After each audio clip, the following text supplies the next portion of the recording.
Po pravilniku Poreske uprave, sve avansne uplate koje su izdate pre sistema fiskalizacije, a za koje nije izdat finalni račun, takođe moraju proći kroz fiskalnu kasu, kako bi se izbeglo duplo oporezivanje. Postupak se započinje dodavanjem avansa,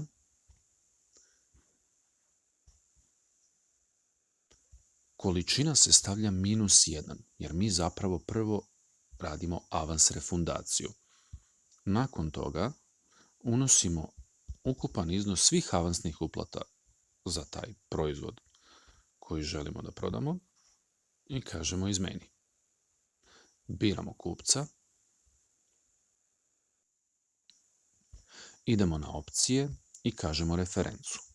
U referentnom broju unosimo 8x, crtica, 8x, crtica i naš interni broj avansnog računa koji smo izdali mušteriji. Biramo datum, štikliramo, plaćanje i ukoliko je to bio prenos na račun, prebacujemo na prenos na račun i taster plati. Prvi korak, refundacija avansa, je izvršen.